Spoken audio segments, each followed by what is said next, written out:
Kisah akan berfokus pada seorang pria tua bernama Robert, yang hidup sebatang kara. Beliau tinggal di sebuah apartemen di pinggiran kota. Bekerja sebagai karyawan di bagian pertukangan di toko serba ada. Yang semua itu beliau lakukan demi untuk menjalani sisa masa tuanya. Beralih ke salah satu karyawan toko, sebut saja Bob, yang sebentar lagi akan ikut tes menjadi security. Namun karena berat badannya berlebih, Bob meminta tolong Robert untuk menjadi pembimbingnya dalam program diet. Supaya pas daftar nanti, Riley bisa memenuhi klasifikasi. Ketika pulang, kita akan melihat Robert, dan diperlihatkan ketika dia melakukan pekerjaan rumahnya dengan sangat rapi, bersih, teliti, tepat waktu, tertata, simetris, dan selalu meletakkan barang di tempat yang sama. Namun di balik ketenangannya, ada sesuatu yang nampaknya selalu menghantui pikiran Robert. Hal itulah yang membuatnya sering tidak bisa tidur lebih awal, yang pada akhirnya membuat Robert pergi keluar untuk minum teh di kafe langganannya.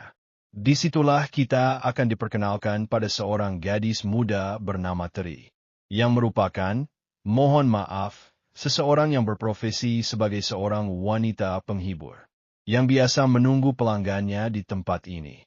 Hal itulah yang membuat Robert dan Terry sudah saling kenal. Tapi tidak terlalu dekat, hanya tegur sapa dan membahas tentang isi buku yang biasa Robert baca. Seperti kebiasaannya, Robert selalu membuat teh celup sendiri dari rumah.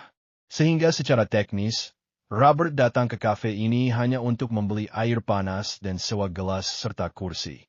Dan itu cukup menghemat kain. Keesokan paginya, kita akan kembali diperlihatkan dengan kehidupan normal yang Robert jalani, yang jika dilihat sekilas tampak lazim dan wajar seperti orang kebanyakan. Namun profesinya di masa lalu tentu menjadi sebuah misteri dan kepenasaran tersendiri untuk kita semua. Tidak terkecuali dua pemuda yang bekerja di toko ini, yang menanyakan tentang apa pekerjaan Robert sebelum di tempat ini. Yang karena tidak ingin ribet, menjawab Robert pun mengaku sebagai seorang mantan musisi, yang pernah tergabung dalam grup musik kosidahan tahun 2000-an. Singkat cerita, malam pun tiba. Tepat pukul 2 malam di kafe yang sama, Robert kembali melihat Terry yang baru keluar dari habitatnya untuk mencari sesuap nasi.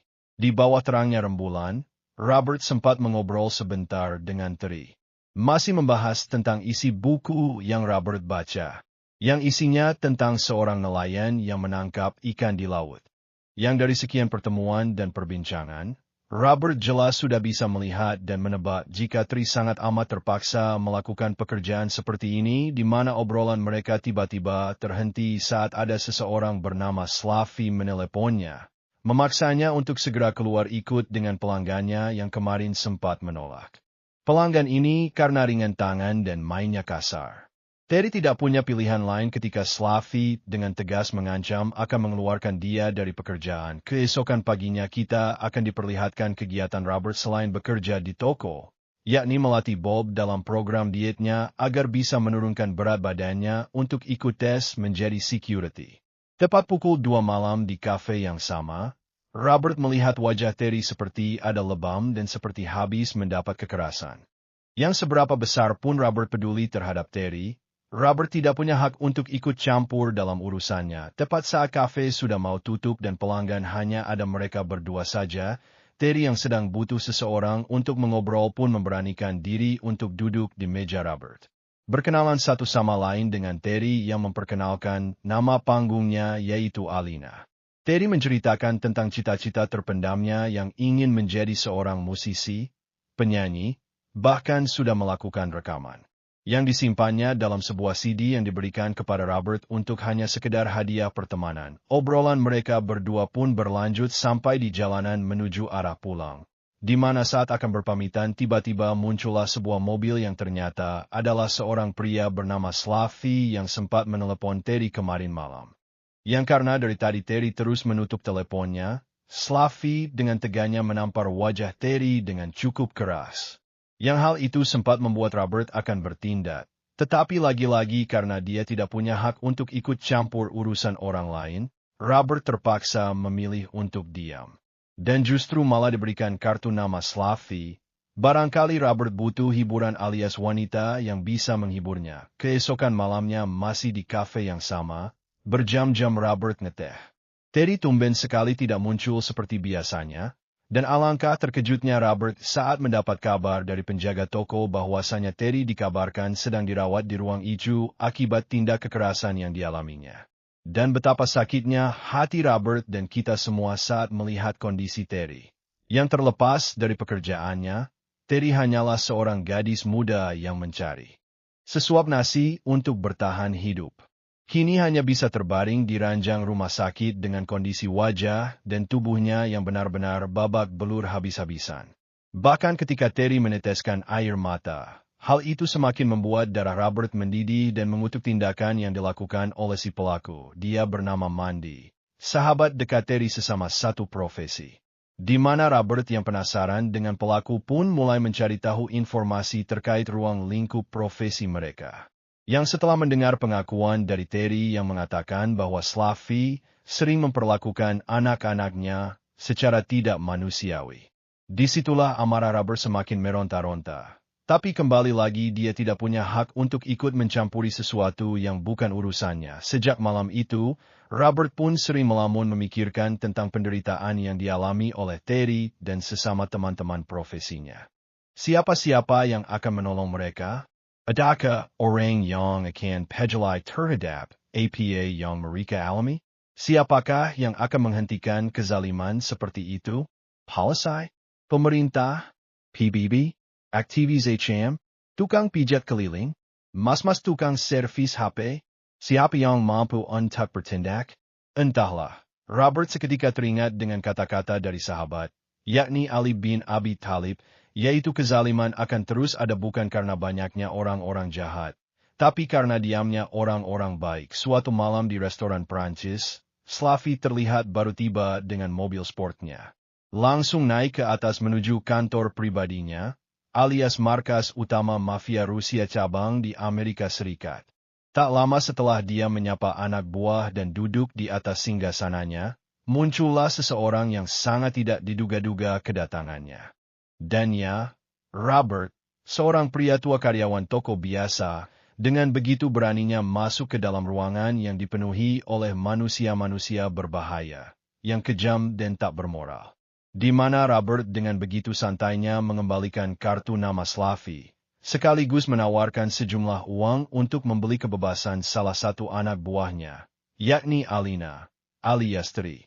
Tawaran mengejutkan dari orang asing seperti ini, pastilah membuat Slavi dan anak buahnya sangat kebingungan. Kok bisa ada seseorang yang entah dari mana asal-usulnya, tiba-tiba sekonyong-konyong masuk ke dalam ruangan yang sangat privat, melakukan tawar-menawar dengan seorang bos mafia, tanpa rasa takut, atau minimal gugup, lah. Robert dengan sopan, lembut, dan penuh tata krama menghadapi respon yang kurang baik dari mereka semua, yang bahkan mentertawakan dirinya. Yang pada dasarnya punya itikat baik, ingin mengangkat derajat perempuan dari lingkungan seperti ini. Sempat mengapresiasi nyali si Robert, dengan menawarkan jabat tangan. Slavi, yang merasa dirinya orang berkuasa, pun langsung menunjukkan taringnya dengan mengeluarkan kata-kata intimidasi, semacam kalimat ancaman dan teror, dengan maksud untuk membuat Robert ketakutan. Yang pada akhirnya, tawaran Robert pun ditolak mentah-mentah, dengan tertawaan mereka semua, yang mencemooh niatnya, dan mengusirnya pergi dari ruangan tersebut. Dan apa yang akan Robert lakukan selanjutnya, benar-benar akan sangat mengejutkan. Karena dia memilih untuk mengunci pintu dan mengurung mereka semua bersamanya. Yang di situ, Robert melakukan semacam hipotesis, prediksi, atau perhitungan akurat untuk menebak hasil dari sebuah tindakan, yang kemampuan seperti ini jelas hanya bisa dilakukan oleh seseorang yang sudah memiliki banyak sekali pengalaman. Karena Robert bukan saja hanya asal menebak, tapi juga bisa memperkirakan berapa lama waktu yang dibutuhkan untuk melumpuhkan musuh yang akan dihadapi. Dan ya, Robert hanya butuh waktu sekitar 28 detik untuk melumpuhkan 5 pria yang sebagian besar masih muda, bugar, kuat, bertenaga, dan bersenjata. Di mana Slavi benar-benar dibuat menyesal, sekaligus penasaran dengan sosok Robert, yang ujuk-ujuk datang memporak-porandakan kerajaannya dalam waktu singkat. Yang jika saja Slavi menerima uang yang ditawarkan Robert tadi, mungkin nasibnya tidak akan seperti ini. Keesokan harinya, Slavi dan anak buah pun langsung masuk dalam berita kriminal, dengan dugaan sementara terjadi akibat perang antar geng dan kelompok mafia. Sehingga sudah jelas bahwa Robert tidak perlu khawatir akan ikut terlibat dalam kasus itu. Terlebih lagi, siapa yang akan percaya jika kelompok mafia Rusia yang terkenal berbahaya dibantai oleh hanya seorang pria tua biasa seperti Robert ini? Berbeda dengan pemikiran orang umum, ada satu pria Rusia yang dikirim khusus untuk menyelidiki kasus ini. Dia bernama Teddy, seorang utusan langsung dari bos besar mafia bernama sebut saja Marco, alias majikannya Slavi. Di saat semua orang percaya begitu saja bahwa kasus ini dilandasi oleh perang kekuasaan antar geng, Teddy berpikir sebaliknya. Dia melakukan analisa dan penyelidikan langsung di TKP, dan berhasil mengambil kesimpulan, jika pembantaian brutal ini hanya dilakukan oleh satu orang saja. Orang yang sangat profesional dalam membunuh. Teddy pun langsung menemui beberapa oknum aparat kepolisian, yang salah satunya bernama, kita panggil saja Abdul. Di mana kedatangan Teddy benar-benar mengintimidasi mereka semua. Yang saking kena mentalnya, Abdul yang awalnya ingin bersikap songong sebagai pribumi pun langsung dibuat kicap. Saat Teddy mulai mendeskripsikan peran pentingnya dalam kasus ini, nyaris persis sama seperti Robert. Teddy adalah tipikal pria yang terkoordinasi dengan baik dan sangat menghargai waktu. Hal itu dibuktikan saat dia ditemani Abdul pergi ke markas seorang bos mafia Irlandia dengan maksud untuk mencari tahu kalau pihak Irlandia ikut terlibat dalam kasus kematian Slavi. Yang alangkah keterkejutnya Abdul saat mendampingi seseorang seperti Teddy ini. Yang selain memiliki ucapan yang terkesan mengintimidasi, sikap dan perilakunya pun tidak kalah mengintimidasi, bahkan lebih menjurus ke arah brutal. Yang hal itu dibuktikan ketika Teddy dengan begitu mudahnya menghantam kepala seseorang menggunakan asbat, hanya untuk memastikan pendapat pribadinya. Sampai sini sudah jelas bahwa Teddy mungkin adalah sosok yang patut Robert waspadai. Karena selain memiliki akses dan difasilitasi penuh oleh bos besarnya, Teddy merupakan sosok ambisius yang tidak mudah menyerah. Bahkan untuk sekelas aparat seperti Abdul sekalipun, tak mampu untuk membendung kebrutalannya. Di tengah percakapannya dengan bos besar melalui telepon, Teddy pun memperhatikan satu persatu foto hasil tangkapan kamera CCTV di luar restoran, di mana Teddy melaporkan terkait hasil penyelidikannya. Yang Teddy sangat yakin 100% jika Slavi dan anak buahnya bukan dibunuh oleh orang sembarangan, melainkan oleh seseorang yang sangat profesional. Bahkan dari bekas luka yang Teddy periksa sendiri, dirinya mengaku baru pertama kali melihat kemampuan membunuh yang luar biasa seperti itu. Sejenak kita tinggalkan dulu urusan berat ini dan beralih ke urusan Robert, yang baru mendapat kabar jika Bob baru saja mengundurkan diri dari pekerjaannya. Penasaran dengan apa penyebabnya, Robert pun langsung meluncur ke warung milik ibu Bob yang kondisinya sehabis terbakar. Yang pada akhirnya Bob pun jujur bahwa alasan dirinya mengundurkan diri dan membatalkan ikut tes menjadi security adalah untuk bisa lebih fokus membantu usaha warung ibunya. Usut punya usut, kebakaran warung ibunya bukan semata-mata kecelakaan biasa, melainkan ada dua oknum aparat kepolisian yang biasa menagih atau memalak jatah bulanan kepada para pedagang-pedagang kecil. Yang karena 2 bulan ini ibunya Bob memang tidak memberikan setoran, mungkin saja mereka kesal dan membakar warung ibunya untuk memberi pelajaran. Dan benar saja, pada malam hari itu juga muncul 2 oknum polisi yang datang untuk menagih uang dari ibunya Bob. Sehingga sudah jelas jika itu semua adalah ulah dari kedua badebah ini. Yang tanpa keduanya sadari, ada sosok Robert yang diam-diam sudah merekam kelakuan busuk mereka berdua. Sehingga ketika Robert menghajar keduanya dan mengancam akan menyebar luaskan videonya, dua oknum polisi ini pun langsung ketakutan dan mengembalikan semua uang milik-milik para pedagang. Alhasil, beberapa hari kemudian Bob pun terlihat sudah memakai seragam security. Yang berarti bantuan Robert yang diberikan selama ini sukses membuat orang lain bahagia. Dan sesuai dengan judul dan julukannya yaitu The Equalizer, Robert adalah sosok penyeimbang yang bertugas untuk menjadi penengah antara kebenaran dan kebatilan. Hal itu kembali diperlihatkan saat ada kasir toko sedang diancam oleh seorang penjahat bersenjata. Di mana Robetti menyadari hal itu pun dengan santainya memberi semua uang yang ada di dalam mesin kasir. Tetapi ketika si penjahat memaksa si kasir melepas cincin warisan mendiang ibunya, disitulah Robert merasa perlu untuk bertindak.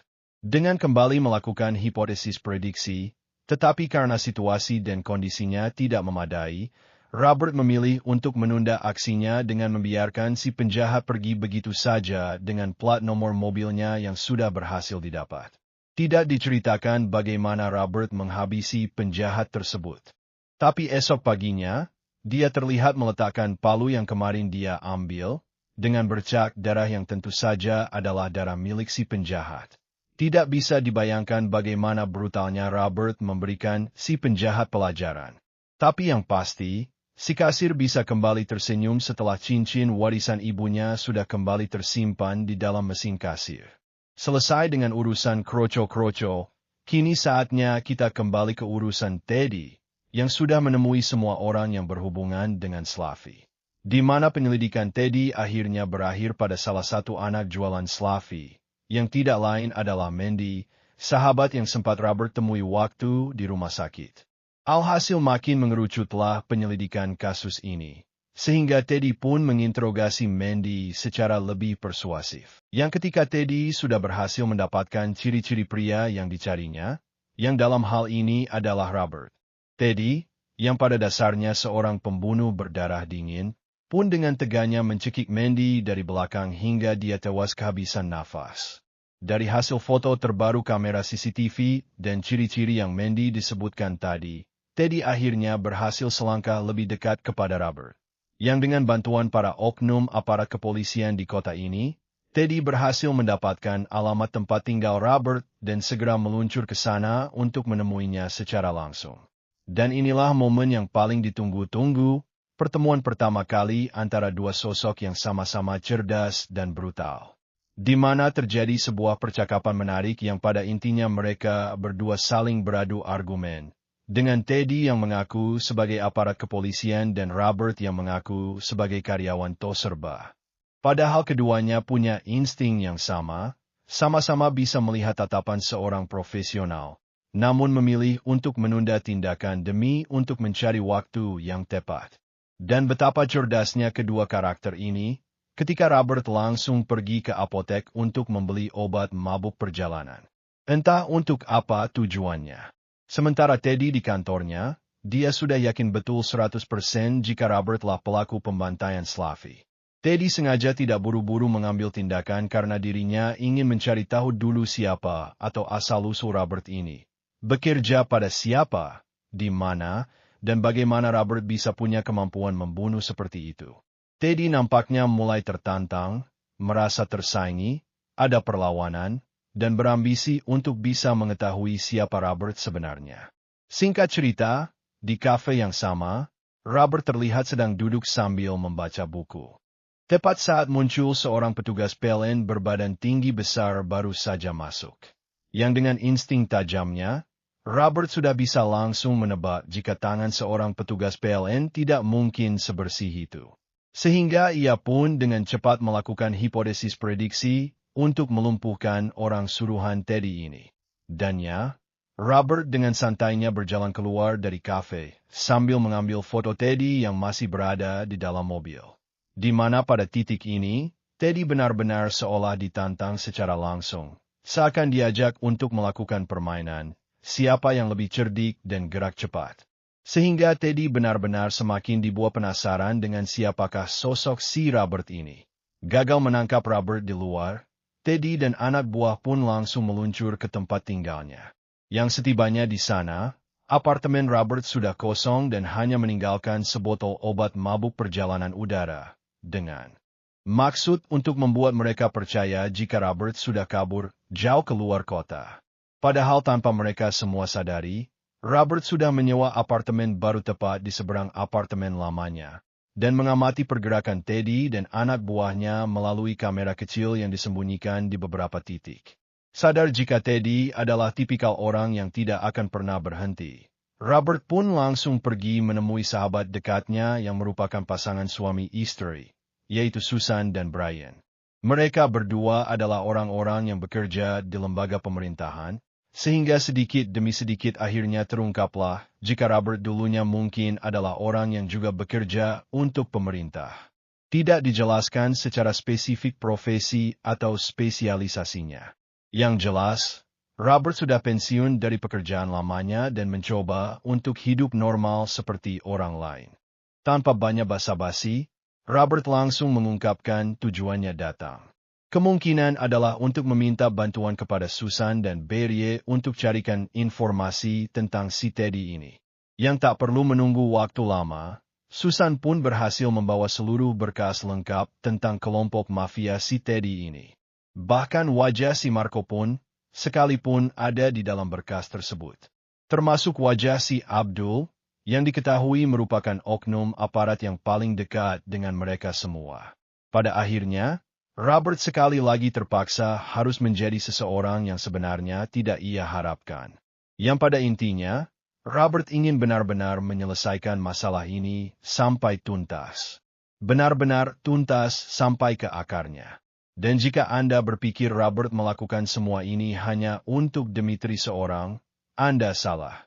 Karena ini bukanlah tentang Tri saja, melainkan tentang orang-orang yang selalu terzalimi. Masyarakat yang selalu ditindas. Masyarakat yang selalu dikebuli oleh orang-orang berpangkat. Sudah susah dibuat makin susah. Sudah miskin dibuat lebih miskin lagi. Sudah menderita dibuat semakin menderita. Robert menyadari satu hal bahwa sebagian dari kita tidak punya kapasitas dan kekuatan untuk melakukan perlawanan. Maka sosok Robert muncul sebagai penyeimbang, alias the equalizer, yang memiliki kapasitas dan kemampuan untuk mengalahkan kezaliman yang sudah terlalu berlebihan. Setelah semua data sudah di tangan, Robert langsung menuju target pertamanya yang paling lemah dulu, yakni si Abdul, untuk mengajaknya bekerja sama, meski dengan cara yang agak sedikit memaksa. Untungnya Abdul pada dasarnya memang sudah lelah bekerja untuk Teddy, sehingga dia pun bersikap kooperatif. Dan mengajak Robert menuju salah satu tempat penyimpanan uang milik Marco, sang bos besar. Yang setiba di lokasi, Robert langsung dipertemukan dengan seorang pria bernama Andre. Yang menurut Abdul, Andre inilah orang yang ditunjuk sebagai yang paling berkuasa di tempat ini. Sehingga tanpa banyak basa-basi lagi, Robert langsung merebut pistolnya untuk membuat semua anak buahnya bertekuk lutut. Setelah berhasil menjinakkan anak buahnya, Robert pun memberikan reward kepada semua karyawan yang bekerja di tempat tersebut. Dan menyuruh mereka semua untuk cari pekerjaan lain yang lebih halal. Sementara untuk si Abdul, Robert mencoba untuk menyadarkannya tentang arti dari pangkatnya sebagai aparat kepolisian. Hingga akhirnya Abdul pun berhasil mengalahkan egonya sendiri. Dengan akan mengakui semua kesalahannya, sekaligus memberikan kotak penyimpanan berisi semua barang bukti kejahatan yang dilakukan oleh kelompok mafia si Marco ini. Setelah Robert berhasil mendapatkan semua barang buktinya dan Abdul menyerahkan diri ke lembaga tempatnya bekerja, pihak kepolisian pun benar-benar akan sangat terkejut saat memeriksa TKP. Bukan karena Andre dan anak buahnya yang tengah terikat kedinginan di ruangan pendingin, tetapi tumpukan uang milik Marco dalam jumlah yang sangat luar biasa banyak. Hasil dari bisnis haram yang dilakukannya selama ini. Teddy sendiri terlihat sedang makan di restoran bersama dengan seorang ketua dari kelompok tentara bayaran. Yang rencananya Teddy akan meminta bantuan para tentara bayaran ini untuk memburu Robert. Namun belum juga rencananya terrealisasi, si ketua yang izin ke toilet pun nyatanya tak kunjung kembali. dikarenakan Robert sudah lebih dulu menghabisinya. Untuk kesekian kalinya, Teddy benar-benar dibuat kena mental. Tapi mencoba untuk tidak menunjukkan kelemahannya dengan tetap bersikap angkuh dan wibawa seolah masih selangkah lebih maju. Robert datang menemui Teddy untuk memberikan tawaran damai dengan cara yang baik dan penuh adab, di mana Robert memberikan Teddy waktu untuk berpikir dan nomor telepon apabila sudah mendapatkan jawabannya. Dengan beberapa barang bukti digital yang diberikan Abdul, Robert pun mengirimkan semua barang bukti tersebut via email kepada pihak FBI, di mana Robert sengaja menemukan salah satu properti milik Marco berupa kapal berisi tangki minyak. Yang demi untuk memaksimalkan dan mentotalitaskan niat baiknya, Robert pun dengan sengaja meledakkan kapal tangki minyak tersebut untuk membuat Marco dan Teddy semakin kepanasan. Alhasil, Marco sang bos besar pun habis-habisan memarahi Teddy akibat kerugian gila-gilaan yang dialaminya selama beberapa hari terakhir ini. Di mana Teddy sendiri nampak sudah tak peduli dengan ucapan bos besarnya dan hanya fokus ingin menangkap dan mencari tahu siapa Robert sebenarnya. Yang tentu saja sekarang dia sudah bersama dengan para tentara bayaran yang kini bekerja untuknya. Teddy pun memakai cara licik dan tidak gentle, yaitu menugaskan dua tentara bayarannya untuk menyandera beberapa teman kerja Robert di toko, termasuk Bob.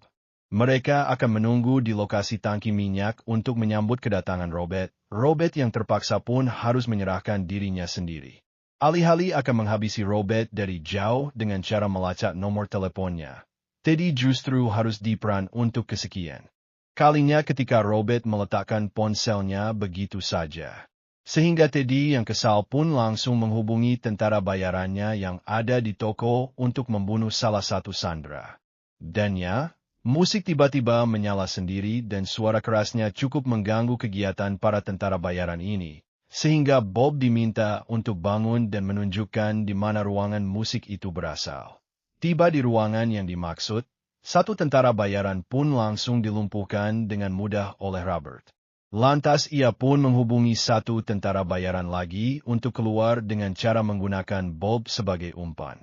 Dan setelah kedua tentara bayaran sudah dilumpuhkan, kini saatnya tugas Robert untuk membuat teman-temannya keluar dari toko ini. Namun bertepatan dengan munculnya Teddy dan semua tentara bayarannya, Robert harus cepat melakukannya. Dari segi jumlah dan persenjataan mungkin Robert kalah, tapi dari segi taktik dan kecerdasan Robert jauh lebih berpengalaman. Yang hal itu diperlihatkan dari bagaimana Robert mematikan seluruh pencahayaan di dalam toko ini dan mulai menghabisi satu persatu anak buah Teddy di tempat yang berbeda, menggunakan berbagai jenis perkakas yang sering kita jumpai sehari-hari. Setelah berhasil menghabisi hampir setengah pasukan Teddy, Robert pun harus menghadapi satu tentara bayaran yang memiliki perangai sangar dan tidak mudah ditumbangkan. Sehingga Robert agak sedikit keteteran dan harus melakukan effort lebih untuk bisa mengalahkan yang satu ini. Tersisa Teddy dan satu tentara lagi. Robert yang masih terbaring pun dibantu Bob yang ternyata tidak ikut kabur bersama yang lain dan lebih memilih tetap berada di sini membantu Robert. Yang jika memang itu maunya, Bob pun diberi tugas untuk pergi ke ruangan panel dan tarik tuas listriknya. Dan ya, anak buah terakhir tadi pun akhirnya tumbang setelah Robert meledakkannya menggunakan tabung gas yang dimasukkan ke dalam microwave. Di mana kini hanya tinggal tersisa Teddy seorang, yang kebetulan pas sekali memergoki Bob di ruang panel. Yang ketika Bob benar-benar terjebak dan akan dibunuh oleh Teddy, tiba-tiba menggunakan iron laser gun atau mesin paku tembak. Satu persatu tangan dan kaki Teddy pun dilumpuhkan sampai tak kuasa. Di mana Teddy benar-benar merasa sangat sakit, bukan karena pakunya tapi lebih pada kekalahannya. Kalah cerdas, kalah cepat, kalah taktik, kalah gesit, kalah segalanya. Namun yang lebih menyakitkan dari semua itu adalah sampai detik-detik akhir hayatnya, Teddy masih penasaran dan masih belum mengetahui siapa sosok Robert yang sebenarnya. Karena ini semua belumlah selesai. Anda ingat dengan ucapan Robert yang ingin menuntaskan semuanya sampai ke akar-akarnya. Ya, Robert pun pergi ke Moskow, Rusia. Lebih tepatnya kediaman Marco, sang bos besar yang dijaga oleh balasan penjaga. Yang jikalau seorang penguasa seperti Marco merasa dirinya kebal hukum, tak tersentuh aparat, dan sulit dijangkau oleh siapapun, dia sudah salah besar. Karena faktanya, Robert terlihat sudah berada di dalam rumah Marco. Tepat saat dia baru saja selesai mandi wajib. Sadar jika Robert datang ke sini untuk membunuhnya, Marco yang masih merasa jika uang bisa membeli segalanya pun mencoba untuk bernegosiasi dengan Robert. Tentang berapa kira-kira nominal yang Robert inginkan. Tinggal sebutkan 1M, 2M, 100, 200. Dan jawaban Marco benar-benar sangat mengecewakan Robert. Karena tadinya Robert berniat untuk memberikan kesempatan bagi Marco bertobat. Tapi faktanya dia malah ingin mencoba menyuapnya. Sehingga jangan salahkan emaknya Pak RT Udin apabila Marco harus mati dengan cara yang tidak elegan, yaitu mati tersengat listrik di kamar mandinya sendiri. Pada akhirnya Robert berhasil menuntaskan apa yang sudah dia rencanakan. Badai pun reda setelah semua usai Robert memplan akan terjun ke perdangdutan. Bob dan karyawan toko lain kembali melanjutkan kehidupan normal seperti biasa. Sampai sini kita bisa melihat dampak besar dari tindakan yang diambil oleh Robert. Yang terlepas dari caranya yang brutal dan tidak berperasaan, setidaknya Robert menghabisi orang-orang jahat yang memang sudah sepantasnya untuk dihilangkan. Tamat. Pesan yang dapat kita ambil yaitu, berbuat baiklah karena berbuat baik itu sangat baik. Coba mengertilah, coba pahamilah arti cinta. I Mr. Iselware mengupas cerita sampai akar-akarnya. Thanks all and see you next time. Ku berjanji kau takkan ku sakiti.